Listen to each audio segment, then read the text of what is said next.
Plant മേടിക്കാൻ വേണ്ടി പോവാണ്. ഒരു ചെടിക്ക് പോലും ഞാൻ വെള്ളം ഒഴിച്ചത് എനിക്ക് ഓർമ്മയില്ല.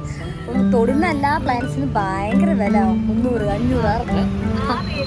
Welcome back to my YouTube channel. ഇന്ന് ഞാനൊരു ഇടം വരെ പോവാണ്. എങ്ങോട്ടാണെന്ന് വെച്ചിട്ടുണ്ടെങ്കിൽ ഓൾമോസ്റ്റ് ഇപ്പം എൻ്റെ വീഡിയോസിൽ ഞാൻ എപ്പോഴും പറയുന്ന ഒരാളുണ്ട്, ഐഷു ചേച്ചി. അപ്പം ചേച്ചി ഓൾറെഡി ചേച്ചീൻ്റെ റൂമിൽ ഒരു രണ്ട് പ്ലാന്റ്സ് ഒക്കെ വാങ്ങി വെച്ചിട്ടുണ്ട്. അപ്പം നന്നാവുന്നതിൻ്റെ ഭാഗമായിട്ട് ചേച്ചി എൻ്റെ അടുത്തും പറഞ്ഞു, ഓക്കെ നീയും കൂടെ 2-3 പ്ലാന്റ്സ് ഒക്കെ വാങ്ങാം. അപ്പം രാവിലെ ആ ഒരു പച്ചപ്പും ഹെഡൊക്കെ കാണുമ്പോൾ ഭയങ്കര പോസിറ്റിവിറ്റി ആയിരിക്കും എന്നുള്ള കാര്യം. അപ്പം ഞങ്ങൾ വിചാരിച്ചു ഓക്കെ, ഞാൻ ഓൾറെഡി ഒന്ന് മേടിച്ചായിരുന്നു. അന്ന് മേടിക്കാൻ പോണ സമയത്ത് വ്ളോഗോ കാര്യങ്ങളോ ഒന്നും എടുക്കാൻ പോയില്ല, രാത്രിയായിരുന്നു പോയി മേടിച്ചിരുന്നത്. അപ്പം ഞാൻ ഇപ്പം പോയി വാങ്ങിക്കൊണ്ടിരുന്ന പ്ലാന്റ്സും കൂടെ ഇൻക്ലൂഡ് ചെയ്തിട്ട് ഈ പ്ലാന്റ് കാണിച്ചു തരാം. ഞങ്ങൾ രണ്ടുപേരും കൂടെ ഇവിടെ നിന്ന് പ്ലാന്റ് മേടിക്കാൻ വേണ്ടി പോവാണ്. കുറച്ചധികം പ്ലാന്റ് മേടിക്കണമെന്ന് വിചാരിക്കുന്നു. നമ്മൾ ഒറ്റയ്ക്ക് നിൽക്കുമ്പോഴാണല്ലോ നമ്മളതിൽ ഓരോ ചേഞ്ച് വരിക. അപ്പം ഞാനിങ്ങനെ ആലോചിക്കുക, ഞാൻ എൻ്റെ വീട്ടിലൊക്കെ വന്നിട്ട് ഒരു ചെടിക്ക് പോലും ഞാൻ വെള്ളം ഒഴിച്ചത് എനിക്ക് ഓർമ്മയില്ല, ഒരു ചെടി പോലും നട്ടത് എനിക്ക് ഓർമ്മയില്ല. അങ്ങനെ ഒരു ചെടി വളർന്നോ ഇല്ലേ, അത് എന്തായി, പൂത്തോ കായ്ച്ചോ ഒന്നും നോക്കാത്ത ആളാണ് ഇപ്പം. ചെടി മേടിക്കുന്നു, ചെടിക്ക് ഡെയിലി വെള്ളം ഒഴിക്കുന്നു, അടുത്ത ചെടി മേടിക്കാൻ പോകുന്നു. അതൊക്കെയാണ് എന്നിലുണ്ടായ ഓരോ മാറ്റങ്ങൾ. നല്ല രീതിക്ക് മാറ്റങ്ങളുണ്ട്. ഇപ്പം ഒറ്റയ്ക്ക് ഞാൻ നിൽക്കുമ്പം ഒരുപാട് കാര്യങ്ങൾ പഠിക്കുന്നുണ്ട്, ഒരുപാട് പുതിയ കാര്യങ്ങൾ ചെയ്യുന്നുണ്ട്, ചില വൃത്തികെട്ട ശീലങ്ങളൊക്കെ ലൈഫിൽ നിന്ന് മാറ്റുന്നുണ്ട്.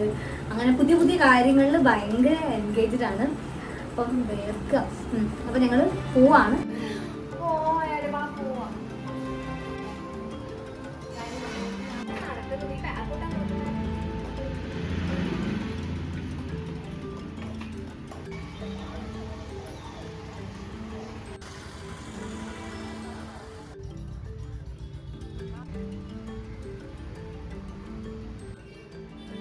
ഞങ്ങളിവിടെ എത്തി. അപ്പം ഞങ്ങളിങ്ങനെ സെലക്ട് ചെയ്തുകൊണ്ടിരിക്കുകയാണ്, ഏതാണ് എടുക്കേണ്ടത് എന്നൊക്കെ സെലക്ട് ചെയ്തുകൊണ്ടിരിക്കുകയാണ്. ഫുള്ള് പ്ലാന്റ്സ് ആണ്. അപ്പം ഞങ്ങൾ ഭയങ്കര കൺഫ്യൂസ്ഡ് ആണ്, ഏതെടുക്കണം, എന്ത് ചെയ്യണം, എന്താ ഷട്ടപ്പ്. അപ്പോൾ അവരോരോ കമൻസ് പറഞ്ഞുകൊണ്ടിരിക്കുകയാണ്, മലപ്പുറം വീഡിയോ കൊളാക്കാൻ വേണ്ടിയിട്ട് അവരൊന്നും പറഞ്ഞുകൊണ്ടിരിക്കുകയാണ്. അപ്പം തൊടുന്ന എല്ലാ പ്ലാന്റ്സിനും ഭയങ്കര വില, 300, 500, 600 ഭയങ്കര വില. അപ്പം നമുക്കാണെങ്കിൽ വില കുറവിൻ്റെതും വേണം, എന്നാലും കാണാനൊരു എടുപ്പും വേണം. ഭയങ്കര എന്താ പറയുക, രാവിലെ എണീക്കുമ്പോൾ ആ മരം കണ്ടിട്ട് നമുക്കൊരു വാവ് എന്നൊരു സാധനം തോന്നണം. ആ പരിപാടിക്കാണ് ഞങ്ങൾ വന്നത്. പക്ഷേ ഇൻഡോർ ആണ് എന്താ പറയുക, കുറച്ച് എടുപ്പുള്ള ആ ഒരു സംഭവം കിട്ടാത്തത്. ഔട്ട്ഡോറിൽ വെക്കാൻ ഒരുപാട് സംഭവമുണ്ട്, പക്ഷെ നമുക്ക് ഔട്ട്ഡോറിൽ വെച്ചിട്ട് കാര്യമില്ലല്ലോ. കാരണം വല്ലാണ്ട് നമുക്ക് ഔട്ട്ഡോറിലല്ല നമ്മൾ ടൈം സ്പെൻഡ് ചെയ്യുന്നത്. ഒരുപാട് ചെടികളുണ്ട്.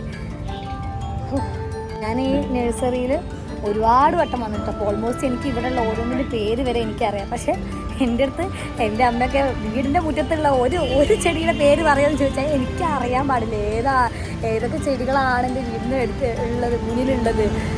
നല്ല നോയ്സ് ഉണ്ട്, റോഡ് സൈഡിലാണ്. അപ്പം ഒരു ചെടിയുടെ പേര് ആലോചിച്ച് പറയാൻ പോലും പറഞ്ഞാൽ എനിക്ക് ഓർമ്മ പോലും ഇല്ല ഏതാണ് എൻ്റെ മുറ്റത്തുള്ള. ഡ്രാഗൺ ഉണ്ട്, അത് പിന്നെ ഞാനതൊരു വലിയ ചെടികണത്തിൽ കൂട്ടിയിട്ടില്ല, കാരണം അത് നമുക്ക് കായ് തരും, അതുകൊണ്ട് കഴിച്ച ശീലം ഉള്ളതുകൊണ്ട് എനിക്ക് ഓർമ്മയുണ്ട്. പക്ഷെ ബാക്കി വേറെ എന്തെങ്കിലും ഒരു ചെടീൻ്റെ പേര് നിനക്ക് ഓർമ്മയുണ്ടോ വെച്ചാൽ എനിക്ക് അറിയില്ല. പക്ഷേ ഇവിടുത്തെ നഴ്സറിയിൽ വന്നതുകൊണ്ട് എനിക്ക് ഇവിടുത്തെ ഓൾമോസ്റ്റ് എല്ലാത്തിൻ്റെയും പേര്, ആ ചെടി എവിടെയാണ് ഇവിടെ ഉള്ളത് ഒക്കെ എനിക്കറിയാം. അവസ്ഥ ഇത് കാണുന്ന വീട്ടുകാർ താഴെ വന്ന് കമൻറ്റ് ചെയ്ത് ആട്ടാ എന്നാൽ മതിയായിരുന്നു.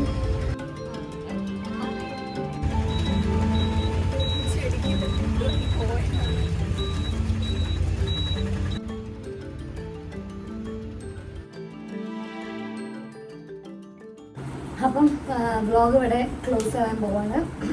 ബാക്കി എന്തൊക്കെ മേടിച്ചു എന്നൊക്കെ നാളെ നല്ല വെളിച്ചത്തിൽ കൃത്യമായിട്ട് ഞാനൊന്ന് കാണിച്ചു തരാം. അയ്യോ, എനിക്ക് ഈ ഒരു വ്ളോഗ് ഇടണോ വേണ്ടേന്നാണ് എനിക്ക് സംശയം. ഇതൊക്കെ എൻ്റെ അമ്മ കണ്ടിട്ടുണ്ടെങ്കിൽ തോടി മൊത്തം പരത്തി ഓടേണ്ടി വരും. ഞാൻ ചെടി പൈസ എടുത്ത് മേടിക്കുന്നു, അത് വട്ട് നടത്താൻ പോകുന്നു എന്നൊക്കെ പറയും. പക്ഷെ വളർത്താൻ പോകുന്നൊക്കെ പറയുമ്പോൾ വിശ്വസിക്ക് പോലെ അറിയുന്നു. ഓക്കെ, എല്ലാ ചെടികളും നന്നായി വളരട്ടെ.